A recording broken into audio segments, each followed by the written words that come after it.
Antes de entrar no texto, eu queria destacar duas verdades para introduzir esse assunto. A primeira verdade é que a unidade espiritual da igreja, ela é produzida por Deus. Nós não produzimos a unidade da igreja, embora seja nossa responsabilidade preservá-la. Como está escrito lá em Efésios 4:3, esforçando-vos diligentemente por preservar a unidade do Espírito no vínculo da paz. Nós não conseguimos produzir a unidade ela é produzida por Deus, mas é nossa responsabilidade preservá-la. A unidade da igreja, ela não é obra humana, ela não é decidida em reuniões, ou numa assinatura, ou em algum concílio. Só Deus promove e produz a unidade. Por quê, irmãos? Porque a unidade, ela não é externa, ela é interna. Essa unidade, ela não é organizacional nem estrutural. Ela é a unidade orgânica e espiritual. De tal maneira que todas as pessoas que creem em Jesus Cristo, que se arrependeram, que foram seladas pelo Espírito Santo por meio do batismo, não importa onde moram, ou qual igreja frequenta, ou denominação que congrega, são nossos irmãos. Somos um. Então, algum irmão que se converteu do outro lado do mundo, se ele creu em Jesus, foi salvo pela graça, se arrependeu, crê no nome de Cristo Jesus, passou pelas águas, é nosso irmão. Então nós somos um com todos aqueles que creem em Jesus Cristo, professam essa fé, foram batizados e selados. A unidade, ela é construída sobre o fundamento da verdade. A ideia bíblica de unidade não é de juntar todas as pessoas num único caldeirão religioso, ou seja, unir num só grupo. Essa ideia, ela é uma ideia, eu diria que ecumênica, e um equívoco e uma falácia. Ecumenismo, né? Por quê? Porque não há unidade fora da verdade de Deus. Nós não somos um, senão com aqueles que creem no mesmo Deus, no mesmo batismo, a mesma fé, a mesma esperança, o mesmo Deus e Pai. Não há unidade fora da doutrina da verdade revelada de Deus. Não significa que não haja amor. Aliás, às vezes irmãos que se amam, se servem, têm vínculos de afeto, mas se não tiverem unidade de fé, vão se separar. Então essa é a primeira verdade. A segunda verdade é que a unidade da igreja precisa ser preservada com diligência. Irmãos, na igreja primitiva, não há nenhuma recomendação quanto à unidade com outras congregações. Era impensável naquela época que existisse mais de uma igreja que não fosse a de Jesus.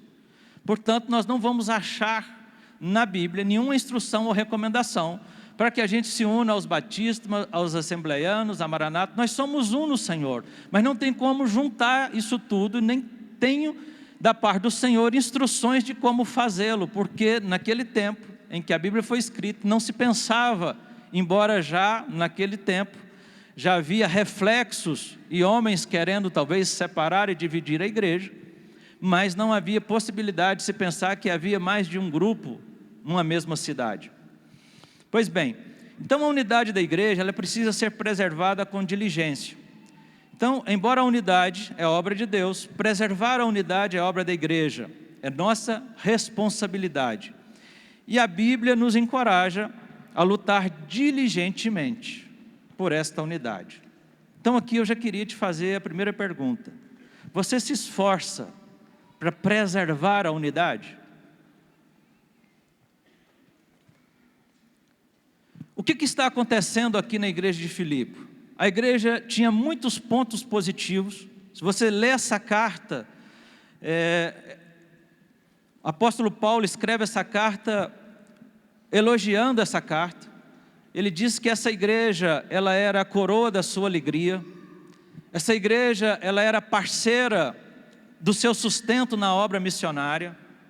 Era uma igreja que trabalhava, uma igreja operosa, que pregava o evangelho, mas que estava correndo um grande risco, que é o risco de todas as congregações saudáveis correm: o risco da comunhão interna ser minada, de estarem juntos, mas não terem comunhão, de estarem juntos nos encontros, mas não ter unidade, de estarem juntos, mas sem andar na luz, não se dão a conhecer, não há lealdade e não falam a verdade em amor uns com os outros. Vocês acham que nós corremos esses riscos? Você acha que nesse momento há situações entre nós que expressam falta de lealdade, a falta do falar a verdade em amor, a falta da transparência do se dar a conhecer, da comunhão estar quase de forma social, mas não se dar a conhecer, de estar junto nos encontros, mas não ter unidade no coração? Então esses irmãos aqui de Filipe estavam no risco da divisão, de estarem debaixo do mesmo teto eclesiástico, mas sem terem unidade de fé, de alma e de propósito. E é interessante que Paulo, no capítulo 2, ele retorna esse assunto, ele retoma esse assunto, lá no capítulo 1, verso 27, ele já tinha abordado o tema, e ele diz assim: vivei acima de tudo, Filipenses 1, 27, vivei acima de tudo por modo digno do Evangelho de Cristo, para que, ou indo ver-vos, ou estando ausente, ouça no tocante a vós outros, que estáis firmes em um só Espírito, com uma só alma, lutando juntos pela fé evangélica. O que me parece, irmãos, é que esses amados estavam trabalhando, mas não estavam unidos na mesma igreja, mas cada um puxando para um lado, sem unidade, sem uma somente ou um só propósito. Todos estavam edificando, mas será que estavam olhando para a mesma planta, para a mesma casa, para o mesmo modelo, para o mesmo propósito? Será que nesse trabalho não tinha disputas veladas, competições, preferências? E eu me pergunto muitas vezes, qual é a motivação com que você serve ao Senhor? É pessoal ou é para a glória de Cristo? E Paulo aqui, ele está mostrando o risco dos irmãos estarem trabalhando, mas não de forma coesa.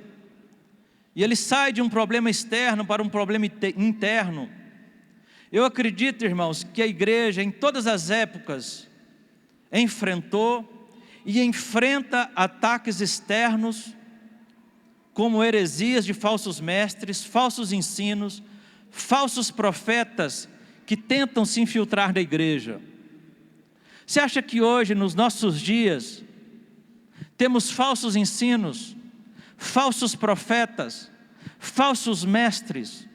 E quando eu digo falsos ensinos, eu nem estou falando de pessoas que professam a fé, mas de gente falando coisas sobre a vida, mas ímpios, que estão dando conselhos e conduzindo gente em situações, nos nossos dias, no nosso meio.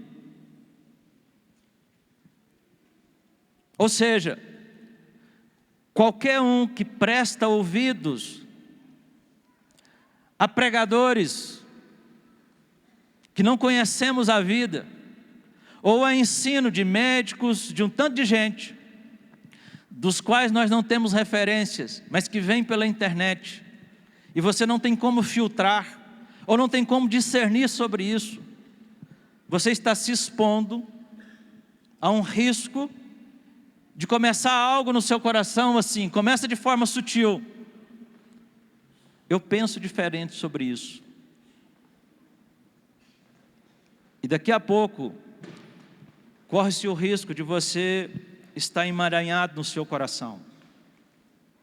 Porque eu penso, irmãos, que isso tem, mesmo que a igreja tenha enfrentado ao longo dos séculos, aquilo que vem de fora, atacando a unidade da igreja, isso tem se intensificado nos nossos dias, não só pelo número dos falsos mestres, mas porque os filhos de Deus, de forma tola e imprudente, vai atrás por meio dos meios de comunicação. Os falsos mestres nem precisam se esforçar muito, porque os crentes estão abrindo suas casas e suas mentes. E eu acho que nós precisamos ter muito zelo e muito temor em relação a isso. O segundo perigo que a igreja enfrenta é de perder a comunhão dentro da igreja. O primeiro perigo, ele vem de fora. O segundo perigo é de perder a comunhão dentro da igreja. De estarmos juntos, às vezes trabalhando, pregando o evangelho, mas não termos um só coração e uma só alma. A igreja precisa ser estimulada à comunhão e ao ambiente de família. Percebe-se que na mente do apóstolo, esta ideia de uma igreja santa e una precisa ser algo prático, real e simples, não apenas algo teórico. Por isso, de vez em quando, esse assunto precisa ser lembrado, porque ora nós estamos enfrentando heresias e ventos de doutrinas externas, ora podemos estar com a comunhão e a unidade interna ameaçada. Feita essa introdução, então eu queria olhar para o texto. É interessante, irmãos, que Paulo, antes de exortar, ele dá a doutrina, antes de aplicar, ele traz o ensino, e antes de mostrar o que a igreja deve fazer, ele mostra o que Deus fez a nosso favor. No verso 1, ele fala aquilo que eu chamei de 4 bases, ou 4 pilares para a unidade. Quais são elas à luz desse texto? 4 verdades que devem manter a unidade da igreja. Primeiro, exortação em Cristo e comunhão do Espírito. É a primeira e a terceira. Isso são verdades objetivas. Depois, consolação de amor e entranhados afetos e misericórdia. São verdades subjetivas, tem a ver mais com sentimentos. E é interessante, irmãos, olhando para esse versículo 1, que nós percebemos que a unidade ela é costurada pela Trindade. Exortação em Cristo, consolação de amor, amor aqui é amor de Deus, e comunhão do Espírito, ou seja, a unidade ela é trabalhada e costurada pelas 3 pessoas da Trindade. E essa expressão, se há, no início do versículo, se há pois alguma exortação, é interessante porque Paulo, no decorrer do texto, ele não deixa dúvida. Então eu penso que aqui, essa palavra é mais assim, já que existe, uma vez que, porque esse se dá a ideia de hipótese, de condicional, sendo que na verdade Paulo está fazendo uma afirmação categórica, de uma vez que existe exortação em Cristo, consolação de amor, comunhão do Espírito e entranhados afetos de misericórdia, ele entra em uma ordem, ele diz, então completem ou completai a minha alegria, de modo que vocês pensem a mesma coisa, e aí ele vai prosseguindo o raciocínio. Então eu queria ver com os irmãos esse primeiro pilar, exortação em Cristo.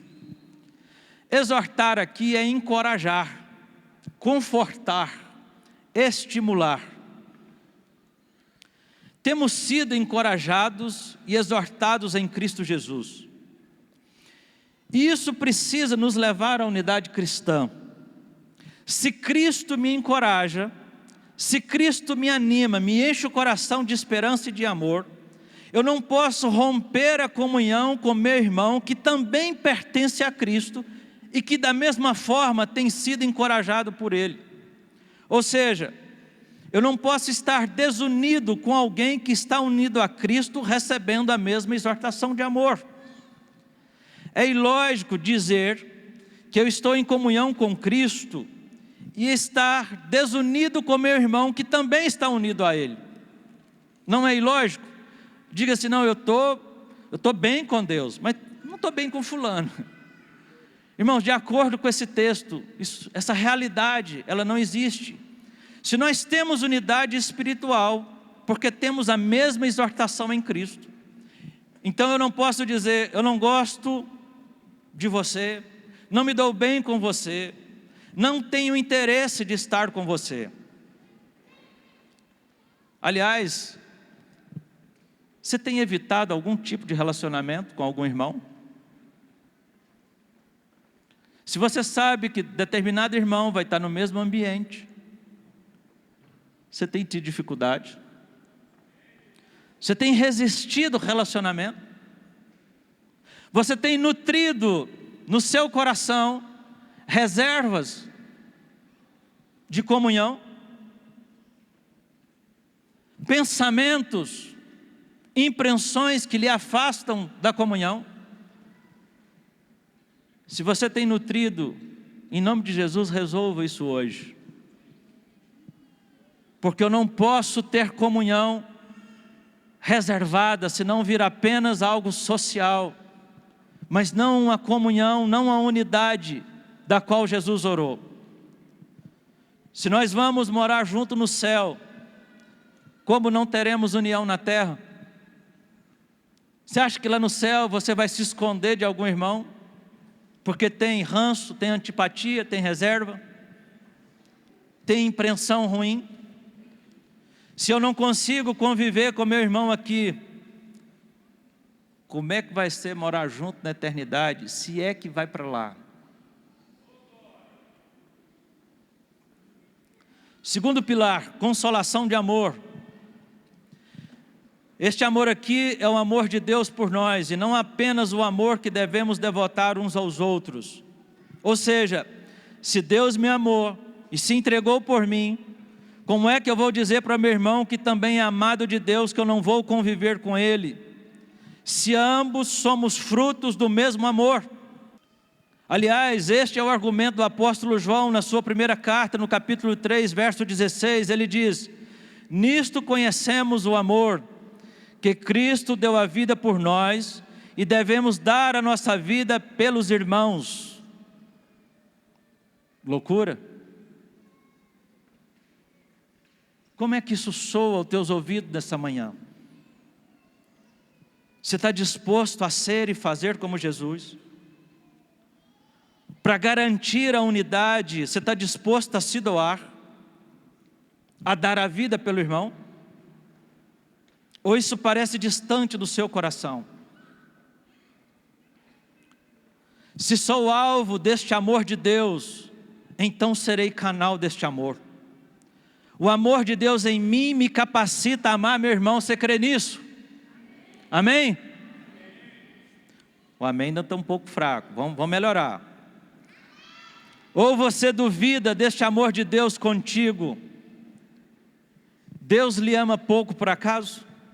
Claro que não, irmãos. A quem Cristo amou? Cristo não amou apenas aqueles que eram dignos de serem amados, se é que tinha alguém digno, porque eu acho que nem tinha. Mas de repente tinha alguém do ponto de vista moral melhorzinho, né? Trapo de imundície. Mas Jesus amou a mim. Amou aqueles que não mereciam seu amor. Amou inclusive aqueles que o desprezavam, que o maltrataram. E a Bíblia me ensina a amar como Cristo me amou. Nós vamos explorar isso um pouco mais para frente. O amor de Cristo por mim me leva e capacita a amar o meu irmão. É este o ponto que Paulo está trabalhando para construir a unidade da igreja. Se eu entendo o que Cristo fez por mim, e se eu entendo o amor de Jesus por mim, eu não posso jamais recusar a comunhão e relacionamento com os irmãos. Eu vou repetir: se eu entendo o que Cristo fez por mim, e se entendo o amor de Jesus por mim, eu não posso jamais recusar comunhão e relacionamento com meu irmão. Porque há irmãos entre nós evitando relacionamento, isso é pecado. Você quer pedir perdão agora ou a gente continua? Terceiro pilar, comunhão do Espírito. O Espírito Santo nos foi dado para nos proporcionar comunhão com Deus, revelar o Senhor e ter comunhão com o próximo. O Espírito Santo nos foi dado para proporcionar comunhão com Deus, nos revelar Jesus e termos comunhão com o próximo. É o Espírito Santo que me liga a Cristo e aos irmãos. Onde o Espírito Santo reina, vai reinar a comunhão. Porque o fruto do Espírito é amor. Nós temos uma coisa, uma igreja, ela está cheia do Espírito Santo, não pelos muitos dons, mas pelo amor. Basta nós olharmos Mateus 7, que diz muito naquele dia, onde dizer, Senhor, Senhor. E Jesus vai dizer assim, nunca vos conheci. E a pessoa diz, mas em teu nome não fizemos muitos milagres, não fizemos muitos prodígios, não expulsamos demônios. Isso não é uma desculpa para não buscarmos os dons e a capacitação do Espírito Santo, irmãos. Mas só está dizendo que esses dons, alguém pode ser cheio dos dons e ir para o inferno, não ser conhecido de Jesus. Mas essa pessoa será conhecida de Jesus pelo amor que tem no seu coração. E o amor, ele não é um sentimento, mas ele é algo prático. Ele é uma atitude. Não adianta dizer que ama, se você não manifesta isso em obras e em atitude. O fruto do Espírito é amor. O que descreve um povo cheio do Espírito Santo é o amor. Se este povo ama, tem comunhão. Vamos dar uma relembrada no texto de Atos 2:42? Já há um tempo que não lemos esse texto. Penso oportuno lê-lo nessa manhã. Vamos ler esse texto, desejando no nosso coração que Deus nos faça assim como igreja. Faz assim comigo. Diz assim, Atos 2, verso 42. Nós vamos ler até o 47. E perseveravam na doutrina dos apóstolos, na comunhão, no partir do pão e nas orações. Em cada alma havia temor, e muitos prodígios e sinais eram feitos por intermédio dos apóstolos. Todos os que creram estavam juntos e tinham tudo em comum. Vendiam as suas propriedades e bens, distribuindo o produto entre todos, à medida que alguém tinha necessidade. Diariamente perseveravam unânimes no templo, partiam o pão de casa em casa, e tomava as suas refeições com alegria e singeleza de coração, louvando a Deus e contando com a simpatia de todo o povo. Enquanto isso, acrescentava-lhes o Senhor dia a dia os que iam sendo salvos. Irmãos, por causa do amor e da unidade, havia salvação naquela igreja. Que Deus possa nos fazer um povo tão amoroso, que Ele mesmo vai trazendo pessoas.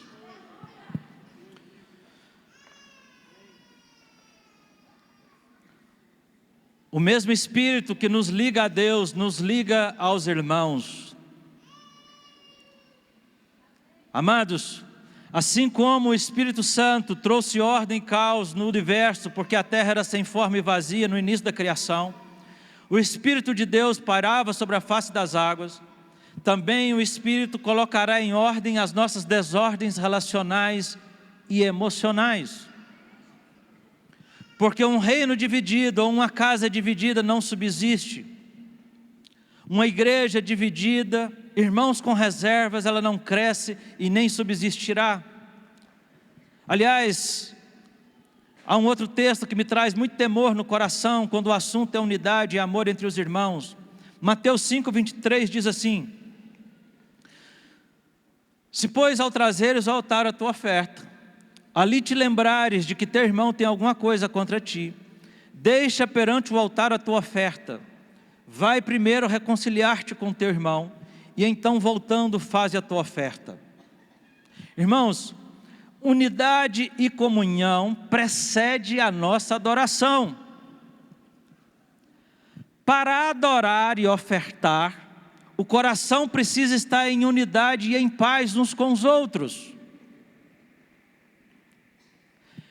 Eu desejo muito, e eu gosto muito, de quando nós cantamos com vibração, que nós cantamos para Deus, que sai do íntimo e do profundo do nosso coração.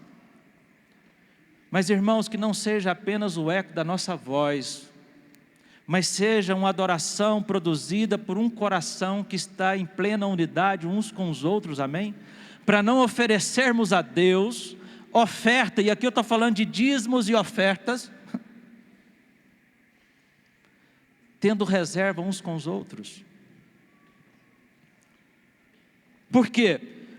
Porque unidade e comunhão precedem a nossa adoração. Para adorar e ofertar, o coração precisa estar em unidade e em paz uns com os outros, não pode estar dividido. Aliás, o que Paulo está corrigindo na igreja de Corinto, no capítulo 11, quando ele dá a instrução sobre a ceia do Senhor, lá no versículo 18, era que os irmãos estavam divididos uns com os outros e depois iam cear. Se você ler esse texto, onde Paulo está trazendo a doutrina sobre a ceia do Senhor, no capítulo 11, você vai notar que Paulo está corrigindo um problema de relacionamento. Por quê? Porque os ricos chegavam, comiam e se fartavam e ignoravam os pobres. Se esperava que eles dividissem da sua porção, e Paulo está tratando isso na ceia do Senhor. Ele está tratando um problema de divisão, de falta de unidade. Portanto, nós, nos nossos dias, não podemos fazer diferente. Não podemos estar divididos uns com os outros e depois cear. Não podemos estar com reservas uns com os outros e vir para o encontro e louvar em alta voz. Tem um nome feio para isso, chamado hipocrisia. Que não sejamos achados assim. Portanto, a palavra de hoje é para que você se consertar hoje, resolver aqui, resolver na presença de Deus, para a glória de Deus. Porque há alguns que se arriscam a adorar com problemas no coração, como ressentimento, mágoa, suspeitas, achando que Deus está recebendo teu louvor e tua adoração. De acordo com esse texto, não está, porque o texto está dizendo assim: se pois ao trazer tal altar, e ali te lembrares, deixa perante o altar a tua oferta, não oferte. Você vai insistir em ofertar estando em pecado de divisão, de intriga, no coração, com reserva, com antipatias, com restrições? Resolve, depois voltando faz a oferta, e aí a tua oferta e você será aceito. Na verdade, você será aceito e a sua oferta, porque Deus ama o ofertante, Ele quer o coração do ofertante.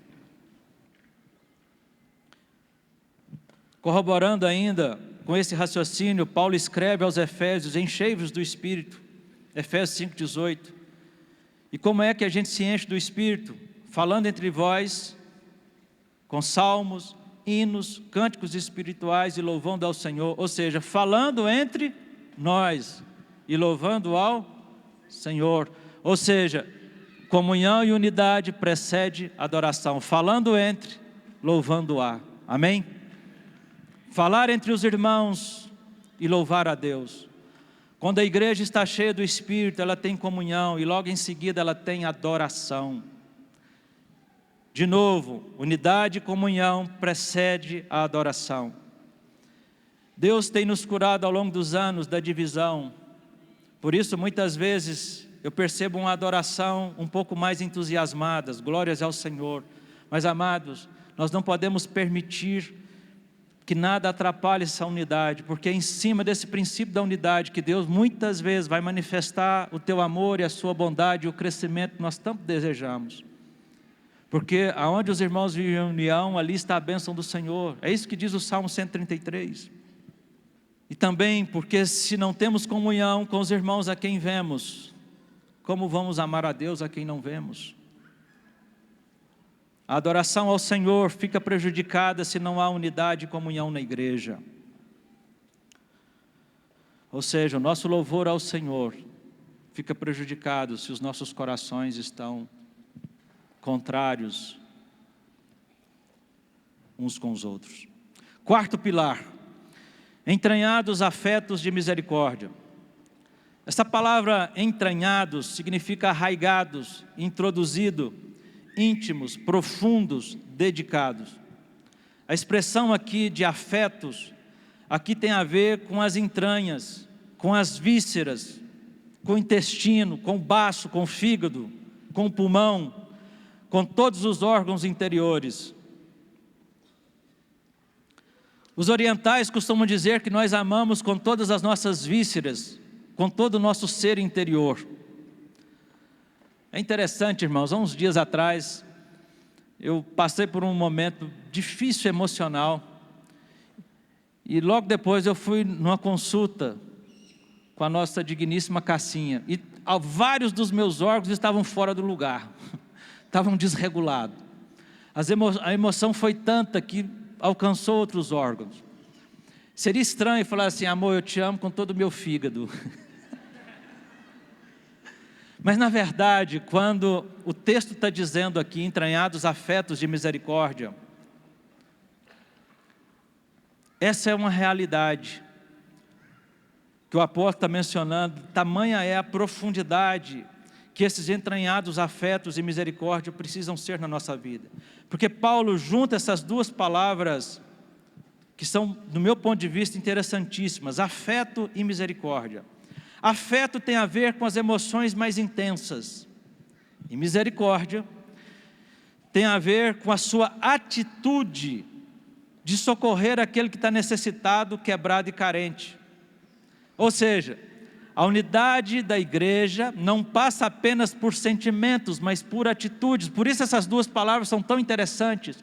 Uma é sentimento e a outra é atitude. Você precisa conectar sentimento com atitude quando o assunto é unidade.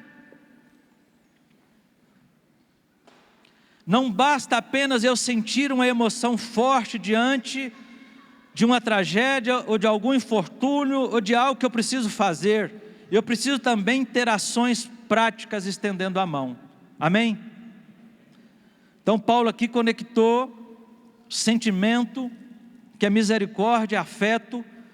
A misericórdia é algo prático, enquanto o afeto é esse sentimento forte, de mexer até com as nossas entranhas. Aliás, você percebe que de vez em quando a gente tem uns frios na barriga? A gente acha que as emoções afetam só o coração.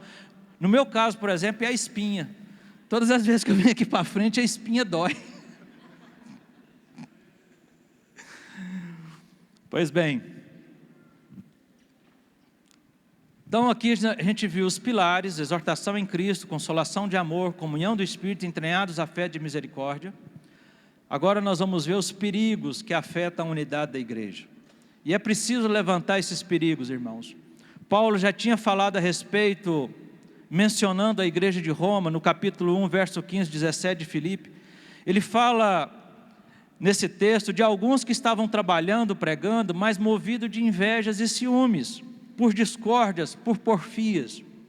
Esse texto ele diz assim: alguns efetivamente proclamam a Cristo por inveja e porfia. Loucura, não? Pregar Jesus por competição. Outros, porém, o fazem de boa vontade, estes por amor, sabendo que estou incumbido a defesa do Evangelho. Aqueles, contudo, pregam a Cristo por discórdia, insinceramente, julgando suscitar tribulação às minhas cadeias. Ou seja, é possível que dentro da igreja haja pessoas que estejam trabalhando, envolvidas em algum serviço, mas a motivação delas não é a glória de Deus, nem a unidade do corpo. A motivação pode ser por títulos, por honra, por glória humana como prestígio, por aplauso, ser bem visto de outros. Pode até ser para despertar zelos e ciúmes em alguém.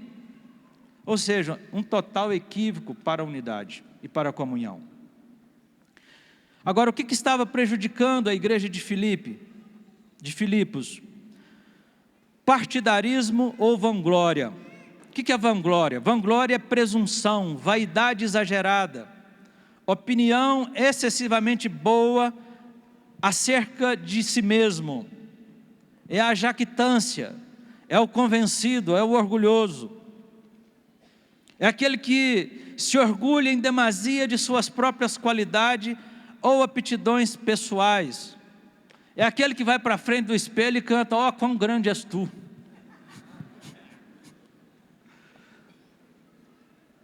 O risco de uma igreja como a de Filipos, uma igreja trabalhadora, missionária, essa igreja ter sua comunhão e unidade minada por pessoas que trabalham, se dedicam, mas não estão buscando a glória de Cristo, estão buscando sua alta projeção ou promoção, buscando sua própria glória e prestígio, não estão buscando a edificação e a glória de Cristo. Este era o problema da igreja de Filipos. Gente que estava trabalhando por notoriedade, por aplauso humano. Irmãos, eu já vivi esse problema. Por isso me soa muito infamiliar. Nós já vivemos isso muito aqui em Belo Horizonte. E eu dou graças a Deus, daquilo que Deus fez entre nós nesse aspecto, de curar os corações, de curar motivações. Eu olho para aqueles que são os líderes da igreja na casa, os cooperadores, com muita alegria, porque é um ambiente de saúde, de confiança, de lealdade, um ambiente sem competição. E para mim é a mão de Deus sobre nós e a misericórdia dEle. E é um ambiente de cura e de restauração. E eu louvo ao Senhor por isso. E que Deus continue nos livrando das más motivações do nosso trabalho, amém? Que o nosso trabalho seja fruto do amor aos irmãos e a glória de Cristo. Pois bem, queria falar também de alguns outros pontos que Paulo nota nesta carta. Já falamos daqueles que buscam sua projeção, mas no capítulo 2, verso 20 e 21, Paulo, ele alerta de líderes que também estão buscando os próprios interesses. O texto diz assim: pois todos eles buscam o que é seu próprio, não o que é de Cristo Jesus. Ele diz, porque a ninguém tendo igual modo, verso 20, tenho igual sentimento, que sinceramente cuide dos vossos interesses. Estamos cuidando dos nossos interesses ou buscando aquilo que é de Cristo para os nossos irmãos? Ou buscando o interesse dos irmãos? Paulo aqui ele está se referindo a Timóteo, ele diz, eu não tenho ninguém igual a Timóteo, com a mesma abnegação, o mesmo sentimento que ele, porque os outros, e ele está falando de obreiros dele, os outros buscam o próprio interesse, ou seja, havia líderes, pastores naquela igreja diferente de Timóteo, que buscavam os próprios interesses, e isso é um agravo à unidade. No capítulo 3, verso 2 dessa carta, ele diz, acautelai-vos dos cães, acautelai-vos dos maus obreiros, acautelai-vos da falsa circuncisão. Amados, os falsos mestres destroem a comunhão e a unidade. A igreja se perturba, perde a paz e a harmonia. Isso estava trazendo sofrimento para o apóstolo Paulo. No capítulo 3, verso 18, ele diz assim, pois muitos andam entre nós. Está falando de gente agora de dentro da igreja, que infiltrou dentro da igreja, dos quais repetidas vezes eu vos dizia, e agora vos digo até chorando, que são inimigos da cruz de Cristo. Andam entre nós, mas que está levando o apóstolo às lágrimas, perturbando a igreja e disseminando outra fé. Irmãos, é importante, e aqui para mim tem algo que muitas vezes me causa assim, bastante indignação, quando irmãos preciosos entre nós, isso vale também para as irmãs, começam com alguns ensinos, com algumas práticas, que não é a nossa fé. Se você vê na sua região, pode corrigir, e se quiser nos falar, por favor, se quiser não, por favor, nos fale, porque para mim é algo grave, porque isso é atentatório contra um princípio e contra a vontade de Deus. E é interessante que esses falsos mestres, é fácil de identificá-los, porque o destino deles é a perdição, o Deus deles é o ventre, e a glória deles está na sua infâmia, visto que só preocupam com as coisas terrenas. É fácil você diagnosticá-los, porque a fala deles sempre apontam para o próprio ventre, para o eu e para as coisas terrenas. Eram líderes que tinham se infiltrado na igreja, mas que só buscavam os interesses pessoais e não a causa de Cristo. Agora, o outro perigo é dos irmãos viverem em conflito dentro da igreja. Capítulo 4, verso 2 de Filipenses, tem algo muito interessante.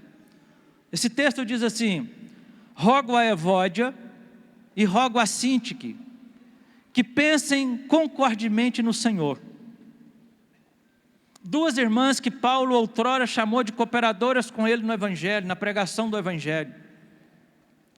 Mas essas duas irmãs, cujos nomes significam fragrância e beleza,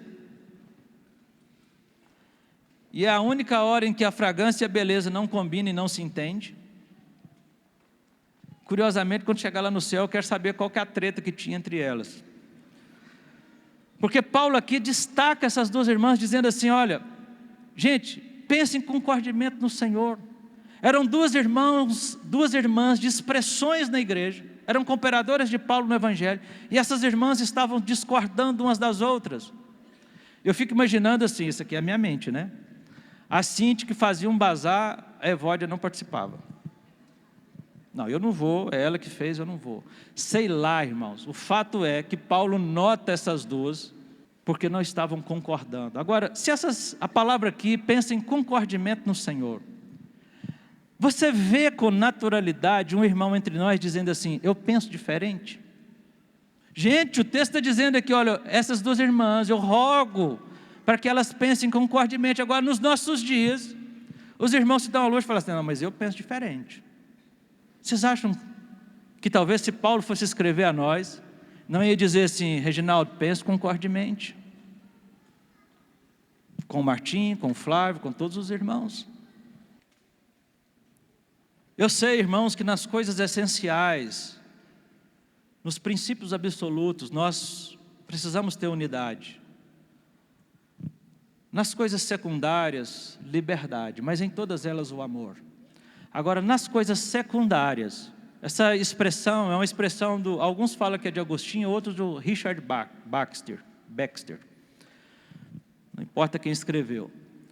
Mas nas coisas secundárias, liberdade, eu acredito que nós precisamos de ter unidade nelas também. E nós vamos verificar isso daqui a pouquinho. Por quê? Porque eu fico preocupado, como eu disse, com algumas coisas que talvez secundárias, mas que a partir delas brotam coisas que vão nos afetar nos princípios absolutos. Quer que eu citar aqui? Vou citar algumas aqui. Ceia do Senhor. Na sua igreja na casa, a ceia do Senhor é celebrada em todos os encontros, ou de 15 em 15 dias, ou passa-se um mês sem celebrar. Nós temos isso entre nós. Há grupos caseiros que celebram toda semana, há outros que celebram de 15 em 15 dias, há outros que ficam até 2 meses sem celebrar. Ceia do Senhor. Qual que é a nossa prática? O que é aquilo que nós recomendamos? Outro assunto. Tratativas de pecado. Irmão confessa algo grave lá no grupo do outro lado da cidade. Vou pegar lá em Vianópolis. Olhei para o Lucas aqui e pensei, lá em Vianópolis. Os irmãos lá tratam numa medida. Esse mesmo pecado é confessado em outra região, os outros dão outra medida. Gente, nós precisamos de unificar isso. Nós precisamos de conversar. Por quê? Porque senão eu estou pesando aqui numa balança e pesando aqui para a mesma coisa, pesos diferentes, julgos diferentes, palavras diferentes, condições diferentes. E isso tem sido comum entre nós. Aliás, além dessa tratativa de pecado, muitas vezes, a própria confissão de pecado. Às vezes eu já participei de grupo que o irmão fala assim, irmãos, eu pequei hoje. Aí eu fico tentando, ele para aí, eu fico assim, mas qual foi o pecado? O que ele fez? Aí ele vira e fala assim, não, eu pequei hoje com impureza, eu caí no pecado de impureza. Aí eu fico perguntando assim, mas impureza é desse tamanho. O que foi que ele fez? Foi mau uso dos olhos? Foi, sei lá o que ele fez. Irmãos, quando nós confessamos pecado, nós confessamos o troço direito. Quem ouve não pode sair com dúvida sobre aquilo que você fez. Isso é confessar parcial. E quando você confessa parcialmente, é claro que tem coisa que você vai confessar ao seu discipulador, não vai confessar no grupo caseiro. Mas você precisa confessar para alguém tudo com todas as letras e com todas as palavras. Senão, se você confessar parcial, depois o diabo vai pegar aquilo ali e vai começar a te acusar lá na frente. Mas você percebe a prática do andar na luz diferente nos nossos dias e entre nós. Nós cremos no mesmo princípio, mas a prática também tem que ser a mesma. O irmão pecou, ele ficou irado? Com quem? O que foi que aconteceu? Outra coisa que eu tenho visto nos nossos dias, que eu estou entendendo que é falta de unidade entre nós. Disciplina de filho. Há pais que corrigem por determinados motivos e os outros filhos estão tocando terror na terra. Não está corrigindo. Não está tendo unidade. Outra coisa, compromisso para casamento. Pensa um negócio que está sendo tratado assim, ó, cada discipulador tem acompanhado isso de um jeito. Irmãos, nós precisamos ter unidade nas nossas práticas. Se você tem dúvidas sobre esse assunto, leva isso para a reunião de líderes, vamos conversar, traz para o presbitério, porque no presbitério nós temos tudo isso muito alinhado entre nós.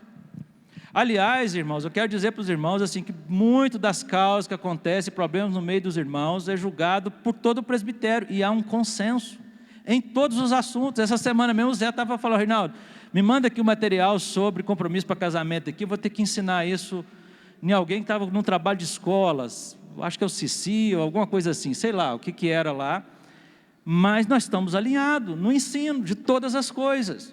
Então não podemos ter no meio da igreja práticas distintas. O que nós cremos sobre compromisso para casamento? Nós cremos num único ensino e numa mesma prática. Aliás, fica um toquezinho aí para a galera aí, viu? Há parênteses aí, encerro o assunto da unidade, deixa eu falar um pouquinho só sobre isso aqui, que eu aproveito. É assim, compromisso para casamento, irmãos, ele começa com observação discreta. É você, Deus, no máximo sua família, seu pai e sua mãe. Você está observando. E você não observa uma, duas, três, não. Você observa uma. E fica ali. Ela não sabe, mas ninguém sabe. Você está ali, orando ao Senhor. Se você quer dar, isso testifique, você quer dar o passo, você vai nas autoridades sobre ela. Quem que é autoridade sobre pai e filho, sobre os filhos? Os pais. Você vai nos pais. Conversa com os pais, você conversa com o seu discipulador, pergunta se tem a aprovação dele, e aí você vai nos pais. Conversa com o seu líder, com o seu pastor, e aí você vai nos pais. Se a coisa fluir, aí a observação passa a ser pública. Aonde? No grupo caseiro, no seu setor, onde você está inserido. Observou bastante, está convicto, vai para o compromisso de casamento, que é o noivado, que é aquilo que nós cremos, e depois para o casamento. Outra coisa, você está observando uma moça, aí você descobre que alguém também está observando ela, aí fala assim: não, eu também estou observando ela. Gente, que é isso? Isso não existe não, hein? Aliás, que Deus nos livre do espírito de Santo Antônio casamenteiro nos nossos dias, porque tem um tanto de adulto querendo fazer par, querendo promover o que Deus não está. Isso está errado, isso tem prejudicado o relacionamento entre os solteiros. Não pode ver dois solteiros conversando que acham que já estão namorados, que já estão se observando. Gente, os solteiros precisam ter boa amizade. Agora, os rapazes, as moças, às vezes ficam inibidos. Por quê? Porque os irmãos fazem mau julgamento. Isso é um erro. Da mesma forma que rapaz e moça também não fica conversando por WhatsApp tarde da noite. Não é assim? São cuidados que a gente toma entre um rapaz e uma moça. Nós cremos em relacionamento, nós não cremos em conversa de WhatsApp, não, hein? Que muitas vezes tem duplo sentido. Não, isso encerra. Um rapaz se dirigir assim a uma moça, já corta, já até bloqueia. Se uma moça fizer algo também, já até bloqueia. Porque para mim, nós cremos em relacionamento, em comunhão, em amizade. E começa assim. Então, bem, voltamos aqui ao assunto. Mas eu penso que nos nossos dias, nós precisamos de unificar essas práticas entre nós, para não pensarmos diferente. Outra coisa que eu penso também, serviço. O irmão faz um convite de que tem uma mudança, de que tem uma laje para bater, e o grupo caseiro, silêncio, ninguém nem responde, se finge de morto. Irmão, se você sabe de alguma demanda e você não pode ir, coloca: irmãos, eu tenho um compromisso, não posso ir. Mas se você não se justificar, você vai se passar como alguém que não tem unidade com aquela demanda aí. Então, por favor, eu citei algumas aqui, irmãos, só a título de ilustração, mas que o Espírito Santo, que você pense aí, se nas coisas que talvez não sejam nem secundárias assim, não está faltando unidade entre nós. Irmãos que vão para uma comunhão, para uma confraternização do grupo, para um mover, mas têm reservas. Não estão falando a verdade uns com os outros, cultivam impressões durante anos. E essas impressões, ao longo dos anos, vai causando afastamento da comunhão. Só porque pensou algo, acha que aquilo é uma realidade, talvez você até esteja certa, ou certo. Mas se você está certo, ajuda a irmã, ajuda o irmão. Fala, eu acho que você age assim, assim, assado, aquelas expressões que você usou. Mas por favor, fala a verdade, para que a nossa comunhão não seja algo fragilizado, apenas algo social, mas seja algo íntimo. Porque se andarmos na luz, temos comunhão uns com os outros, e o sangue de Jesus nos purifica. Mas precisamos nos dar a conhecer, amém? Prossigamos. Pois bem, a vanglória, voltando aqui à questão ainda um pouco sobre o perigo do partidarismo e vanglória. O que se vangloria é o que quer tirar a glória que é de Deus, é querer colocar os holofotes em cima de si, é o que busca ficar em evidência. A pessoa abraça qualquer projeto desde que ela seja a protagonista. A vanglória destrói a unidade, porque toda glória que não é dada a Deus é vazia, é vã. Deus não divide sua glória com o homem. No reino de Deus não há espaço para nenhum homem, nenhum humano se projetar. Aliás, na igreja de Corinto, o pecado que Paulo mais denuncia é o pecado do culto à personalidade. Na igreja de Corinto, os irmãos tinham mania de colocar determinados líderes no pódio, diziam: eu sou de Paulo, eu sou de Apolo, eu sou de Pedro, e alguns diziam que eu sou de Cristo. Eu acho que o grupo que dizia eu sou de Cristo, meu entendimento era o pior, porque parece que não se sujeitavam à autoridade humana, ao passo que os outros reconheciam a autoridade. Paulo vai dizer: quem é Paulo? Quem é Apolo? Servos, e a expressão servos aqui é escravo, servos por meio dos quais vocês creram. Eu plantei, Apolo regou, mas o crescimento veio de Deus, de tal forma que nem o que planta, nem o que rega é alguma coisa, mas tudo é por meio de Deus. A obra de Deus não pode levar o obreiro a se envaidecer. Se o obreiro se envaidece, se ele acha que a glória pertence a ele, que as coisas estão acontecendo porque ele está no centro, ele está na frente, porque é ele que está se conduzindo em triunfo, ele está roubando a glória que é de Deus. E a exaltação, ela só cai bem para Jesus. O próprio Pai e o Espírito Santo escolheram assim, amém? Pois bem, Paulo coloca então as colunas da unidade, falamos dos perigos, e agora eu queria ver os imperativos dessa unidade.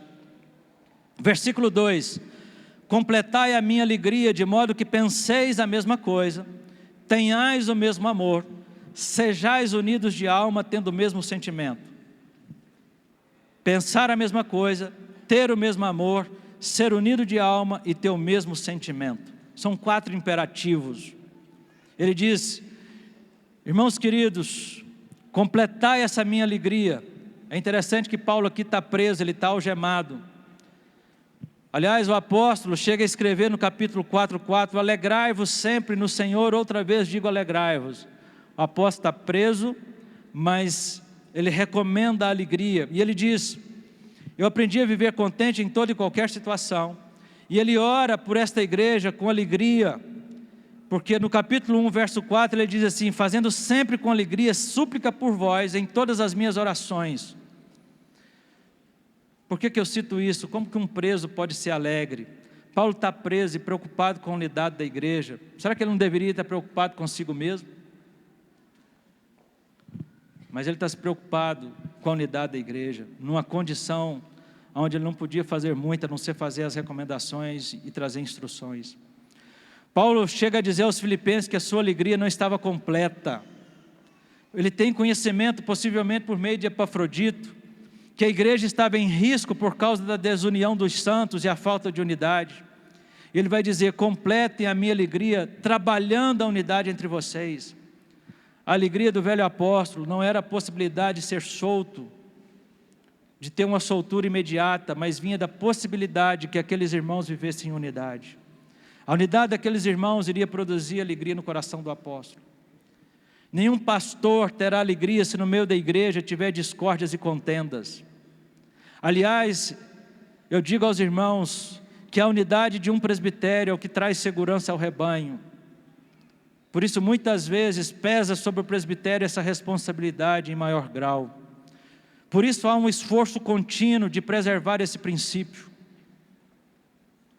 Gente, vocês acreditam que o Zé fica fora? Vou contar para vocês um segredo. O Zé às vezes viaja, né? Durante os dias que ele está aqui, às vezes a gente faz reunião online na segunda. O Zé mora longe, às vezes as pautas são menores, a gente faz reunião online. Aí quando ele viaja, ele quer fazer reunião presencial, porque está com saudade. Não é legal isso? É o Zé. Mas, graças a Deus por isso. Mas eu creio que o presbitério tem a principal responsabilidade de manter a unidade entre o rebanho. Pois bem, vamos voltar aqui para o imperativo. Penseis a mesma coisa. Demonstrar unidade de pensamento. E pensar aqui, irmãos, é um verbo muito importante. Ele aparece nessa carta 10 vezes, ao passo que em todas as outras cartas ele aparece apenas 13 vezes. Então Paulo aqui, esse pensar aqui, tem uma ideia central. Não é um pensar teológico, teórico. Aqui é um pensar prático. A igreja ter um mesmo pensamento. E ele arremete o exemplo de Cristo, pois convida a ter o mesmo sentimento que houve também em Cristo Jesus. Está lá no verso 5. Agora, que pensamento é este que eu e você devemos ter para preservar a unidade e a comunhão da igreja? É o mesmo que houve em Cristo Jesus, que despojou de sua glória, abriu mão dos seus direitos, não julgou como usurpação reter para si os atributos e vantagens divinas. Ao contrário, ele abre mão. Por isso nós também temos que abrir mão dos direitos da nossa vontade e prevalecer. Nós temos que nos esvaziar para podermos desfrutar dessa comunhão e unidade. A ideia de pensar aqui, Paulo arremete ao mesmo sentimento de Cristo Jesus, do seu esvaziamento. Para nós pensarmos as mesmas coisas, nós precisamos de esvaziar de nós mesmos, de deixar o eu penso, o eu sei, o eu acho, para você ser um com seu irmão. Para você abrir mão, talvez até do seu direito, da sua razão. Segundo, tenhais o mesmo amor. Foi o amor de Deus que trouxe Jesus do céu à terra. Há uma manjedoura, há uma carpintaria e há uma cruz. O amor aqui foi um amor ágape, sacrificial. Assim como o mesmo amor com que o Pai nos amou, nós devemos amar nossos irmãos. É o novo mandamento de João 13:34. E isso vai nos levar a abrir mão de muitas coisas que um ímpio brigaria por elas, mas que um cristão abre mão em favor de manter a unidade e a comunhão. Você está disposto a se esvaziar para manter a comunhão e preservar a unidade?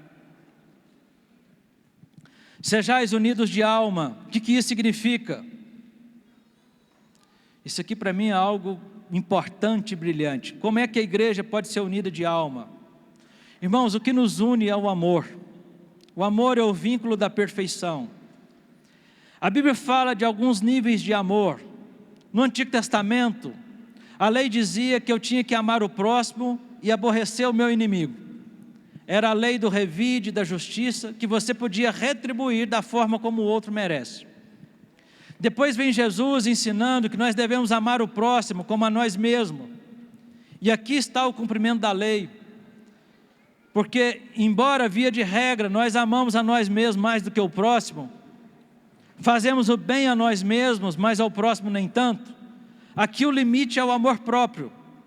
Aliás, Paulo, quando está falando sobre relacionamento de marido e mulher, falando sobre esse sentimento, ele diz: jamais alguém odiou sua própria carne, antes dela cuida e alimenta.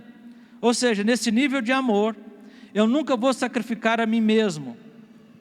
O amor ao próximo aqui, o limite é a preservação, é a autopreservação, é o cuidado de si mesmo.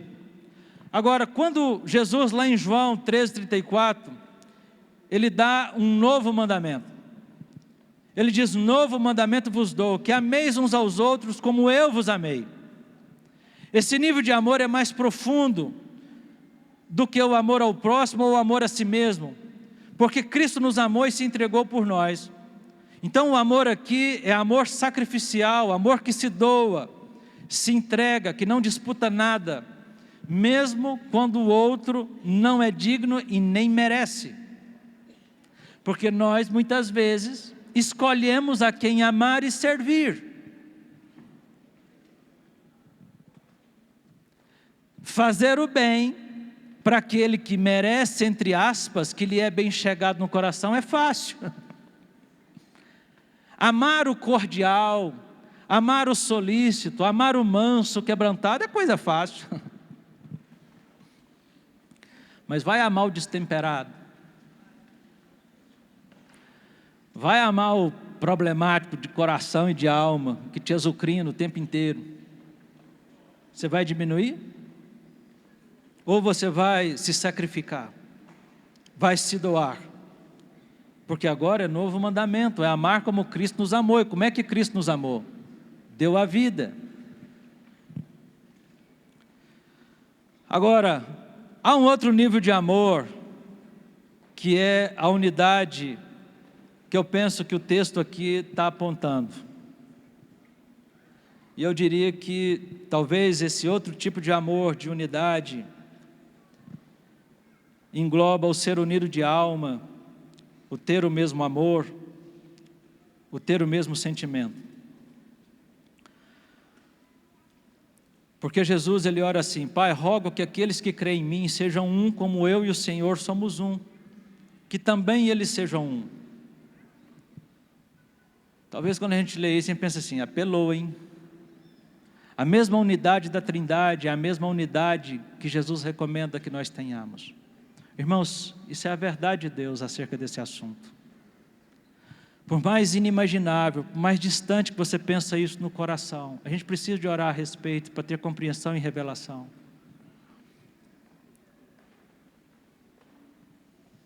É o amor e a unidade da Trindade que é desejado para nós como igreja. E como é este amor da Trindade desde a eternidade? O Pai glorifica o Filho glorifica o Pai, de forma que nunca houve nem haverá brigas ou disputas entre os dois. Nunca haverá ciúme ou rivalidade entre o Filho e o Pai. E este é o amor que deve existir na igreja. João Carlos Ortiz, ele ilustra esse amor de uma forma muito simples, a partir do exemplo da batata inglesa.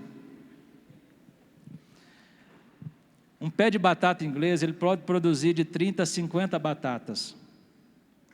São batatas de vários tamanhos, de um mesmo pé, de uma única fonte. Mas são batatas diferentes, tem umas mais graúdas, tem umas mais finas, umas menores, umas mais rechonchudas. Assim somos nós no povo de Deus, amém?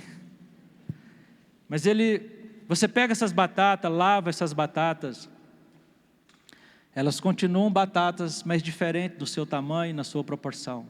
Você junta essas batatas, coloca num saco de 60 quilos, é um tanto de batata diferente. Está lá, limpinha, encostadinha umas nas outras, estão bem comprimidas lá dentro do saco de batata.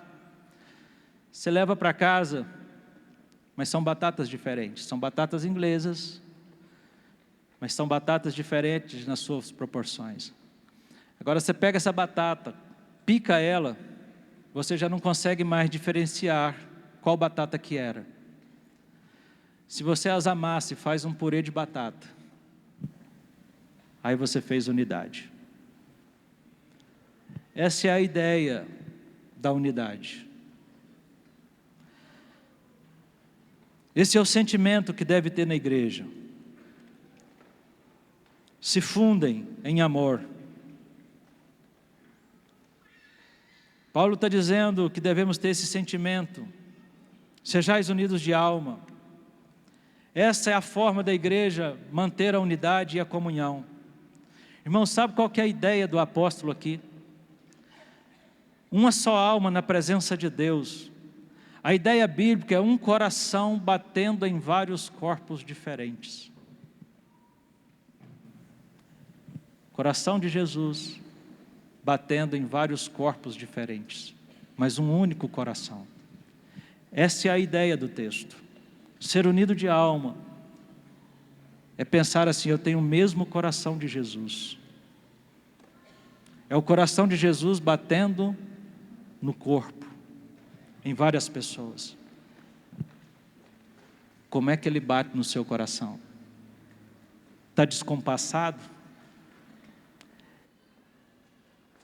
Pensar diferente seria pensar que esse Jesus tem maneiras distintas, que nós podemos ter liberdades distintas, cada um de nós. Irmãos, não podemos. É o mesmo coração de Jesus. Quando eu me converti, Deus colocou a mesma natureza, o mesmo coração nos nossos corações. O coração dele habita em nós. Essa é a ideia central do texto. Um mesmo coração batendo em vários corpos diferentes. Indo para o final, qual é a virtude que promove a unidade? Versículo 3. Nada façais por partidarismo ou vanglória, mas por humildade, considerando cada um os outros superiores a si mesmo.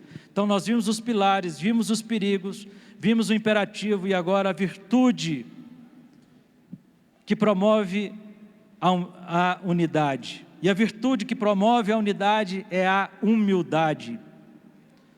E o que é humildade? Humildade é a qualidade de agir com simplicidade, sem arrogância ou soberba. É perceber a si mesmo e levar em conta o bem-estar do outro. É curioso que nos primeiros séculos a humildade não era considerada uma virtude, mas uma fraqueza moral. A humildade já foi sinônimo de subserviência, de alguém que não tinha firmeza, que não tinha força de caráter, de vontade ou de propósito. Por isso, essa palavra ela foi trabalhada, cunhada de um termo puramente cristão. E nesse texto essa palavra é fundamental, porque Deus escarnece dos escarnecedores, mas dá graça aos humildes. Resiste aos soberbos, mas dá graça aos humildes. Eu preciso imitar Jesus, que foi manso e humilde. E como uma pessoa pode ser humilde? Conhecendo a Deus e a si mesmo. É impossível uma pessoa conhecer a Deus e ser soberba. É impossível conhecer Jesus e ser orgulhoso. Se você conhece a você mesmo, é impossível ser soberbo. Se você olhar para Deus, se medir com Jesus, você não terá motivo de orgulho ou soberba. Aliás, dizem que o tanto que você tem de orgulho é o tanto que você tem de Satanás dentro de você. E o tanto que você tem de humildade é o tanto que você tem de Jesus dentro de você. Eu me lembro certa feita de um momento de oração, e eu oro, irmãos, para que Deus nos mantenha humildes. Embora nós não tenhamos motivo nenhum de sermos soberbos. Mas um irmão orava e dizia assim: Senhor, me ajuda a ser humilde. Lá no meio da oração eu falei: mas você tem motivo para ser orgulhoso? Porque se você conhece a Deus, seu coração é desnudado, e você vai ver a miséria que é. Eu me lembro, irmãos, com vergonha, de algumas frases entre nós, que realçavam a nossa soberba e a nossa arrogância, quando nós dizíamos assim muitas vezes: eu quero ganhar 10 discípulos esse ano. É você que ganha. Você pode pregar para 5.000 pessoas, 10.000 pessoas, mas não é você que ganha, é o Espírito Santo que convence. Eu cuido, eu fiz. O orgulhoso coloca sempre o eu na frente. A humildade se manifesta quando você olha para o outro com honra, considerando ele superior a si mesmo. Aliás, a humildade busca o interesse do outro. Não tenha cada um em vista o que é propriamente seu, senão também cada qual o que é do outro. Ser humilde é colocar os interesses do outro acima dos seus. Você não vai cuidar apenas do que lhe interessa, mas do que lhe interessa a outros. É necessário também não olhar para o outro com salto alto, mas temos que promover as pessoas, encorajá-las, dar valor, realçar a dignidade. Isso promove a unidade e a comunhão.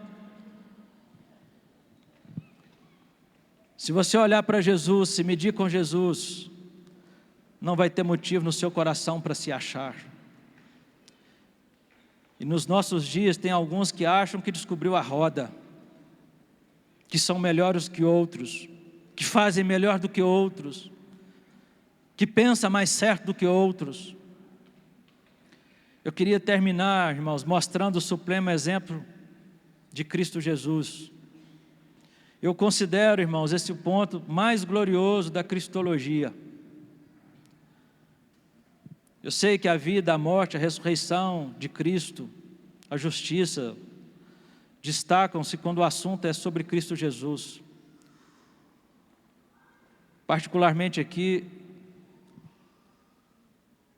o esvaziamento de Cristo Jesus, a sua humildade.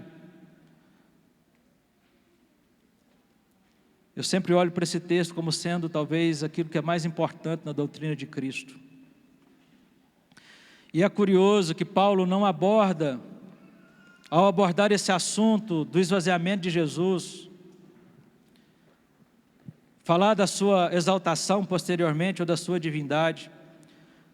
Paulo escreve essa passagem mostrando o esvaziamento de Jesus para tratar um problema de falta de unidade, tratar um problema de relacionamento no meio da igreja. Paulo está conectando doutrina com a vida, usando a doutrina para resolver problemas de relacionamento entre os irmãos. E esse é o texto da nossa catequese, Filipenses 2, de 5 a 8. O que é que diz esse texto? Tende em vós o mesmo sentimento que houve também em Cristo Jesus, pois ele, subsistindo em forma de Deus, não julgou como usurpação o ser igual a Deus. Antes a si mesmo se esvaziou, assumindo a forma de servo, tornando-se em semelhança de homens e reconhecido em figura humana. A si mesmo se humilhou, tornando-se obediente até a morte, e morte de cruz. Irmãos, esse é o modelo sublime da humildade de Jesus. Pensemos um pouco na glória de Jesus, na eternidade, na sua majestade, no seu poder quando criou o universo, criou todas as coisas. Pense em Jesus como Rei dos Reis, Senhor dos Senhores, o adorado dos anjos, o que está sentado no alto e sublime trono. Este Jesus tira sua coroa, suas vestes celestiais, seu manto real, suas insígnias de general de guerra. Ele se esvazia da sua divindade, dos seus atributos, da sua onipotência, onipresença, onisciência, de sua eternidade, de sua imutabilidade, porque Jesus mudou a sua forma. Há um Deus que se encarnou, que se fez homem, e Ele é homem para sempre.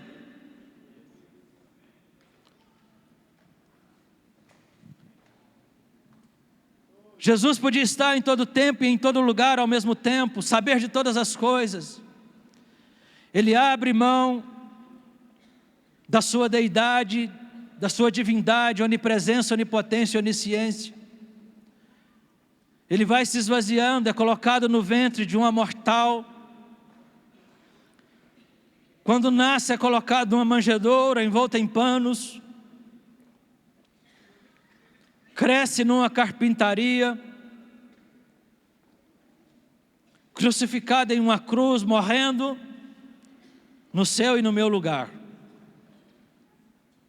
Jesus, sendo rico, se fez pobre, sendo rei, se fez servo de todos, sendo santo, se fez pecado, sendo Deus, se fez humilde.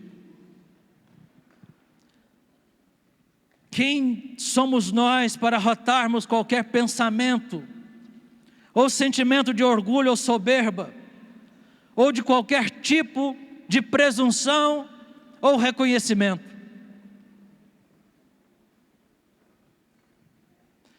Quando nós olhamos para esse esvaziamento de Jesus, não cabe em nós nenhum tipo de reconhecimento. Somos pó. Aliás, se Deus assoprar, desvanecemos. Somos como a relva que floresce, murcha e seca rapidamente. Somos menos que nada. Quando eu olho para Paulo, que escreveu essa carta, é interessante que na sua primeira prisão ele disse: eu sou o menor dos apóstolos. Na sua terceira viagem missionária aos Coríntios, ele diz: eu sou o menor de todos os santos. Mas dias antes do seu martírio, ele diz: eu sou o maior de todos os pecadores. Sabe o que eu percebo, irmãos? É que a maturidade tem a ver com humildade. Quanto mais amadurecemos, mais humildes vamos ficando. Quanto mais conhecemos a Deus, mais o nosso coração mau vai sendo revelado e exposto. A humildade se manifesta quando olhamos para os outros com honra, considerando os nossos irmãos superiores a nós mesmos. Obedecer aqui, irmãos, acaba com boa parte dos nossos conflitos e problemas de relacionamento e problemas na igreja. Se queremos acabar com as disputas, com os ciúmes, com os achismos, com as invejas, com as brigas, com as tensões, com os partidos, de irmãos que puxam para um lado, outros puxam por outros, as panelinhas, a desarmonia, tende em vós o mesmo sentimento que houve também em Cristo Jesus. Qual o sentimento? Humildade. Se imitarmos a Jesus, não haverá espaço para intriga. Eu espero no nome de Jesus que o nosso coração seja alicerçado e fortalecido, para olharmos para Jesus e perceber que a humildade de Jesus denuncia a nossa altivez, que a humildade de Jesus abala o nosso coração egoísta e vaidoso, por meio da sua trajetória do céu à terra, do trono de glória ao berço de palha, do trono de glória para uma rude cruz do Calvário. Que Deus nos ajude a ter o mesmo sentimento de Cristo, a termos um só coração e uma só alma. Que o Espírito Santo sonde o seu coração. Como andam os seus relacionamentos? Se você tem mágoa nutrida, tem reparos para fazer, se você tem divisão, se você tem pensado diferente, tem questionado, irmãos, nós podemos ter dúvidas, e podemos ter perguntas, mas faça as perguntas e os questionamentos às pessoas certas. Se você já disse com aquele irmão ou com aquela irmã: eu não quero ter comunhão, ele vai estar lá, eu vou ficar de longe, você precisa pedir perdão nessa manhã ao Senhor, e às vezes dependendo até uns aos outros, a esses que você tem tido no seu coração dificuldade. Peça perdão, se humilhe, dê perdão, construa pontes ao invés de cavar abismos. Eu creio, irmãos, que o Espírito Santo quer estreitar o caminho da reconciliação, pavimentar o caminho da restauração, da comunhão e da unidade entre nós. Vamos obedecer essa palavra para que a nossa vida possa glorificar a Deus e que a nossa unidade possa se tornar a maior pregação dessa igreja. Porque nisto conhecerão todos os meus discípulos, se tiverdes amor uns pelos outros. Você está disposto a fazer sacrifícios para preservar a unidade, para preservar o testemunho, a colocar o irmão superior a si mesmo? Oremos. Deus, obrigado por Tua palavra que é tão viva, tão atual, tão prática, Senhor. Há 2000 anos, quando essa palavra foi escrita, nos faz um bem enorme no dia de hoje. porque corrige as nossas motivações, o nosso coração atrapalhado, os nossos desajustes relacionais. Mas Deus, permita que essas verdades despertem o nosso coração para buscarmos a unidade de pensamento, de fé, ter o mesmo amor. O Espírito Santo, ó Deus, trabalhe, costure essa unidade nos nossos dias, para buscarmos relacionamentos estreitos uns com os outros. Restaura, Senhor, a nossa comunhão, que haja entre nós o andar na luz, de forma plena, que ninguém se esconda, que ninguém se permita ter no seu coração porfias, ciúmes, invejas, questionamentos, pensamentos, práticas diferentes, Senhor, acerca de um mesmo assunto. Senhor, restaura a comunhão entre nós, ó Deus, que haja lealdade nos nossos relacionamentos, nos nossos dias, que haja amor, ó Deus, e que nesse amor o exercício da misericórdia, dos ternos afetos de misericórdia, permeie o nosso relacionamento. Que sejamos nutridos nessa manhã de bondade, Senhor, de amor de uns para com os outros, para buscarmos interesses uns dos outros, porque nós desejamos viver a oração de Jesus. Jesus orou por isso, Senhor, que se cumpra sobre nós nos nossos dias, ó Deus, um povo unido de coração e de alma, Senhor, com a mesma fé e com a mesma prática. Nós desejamos e oramos em nome de Jesus.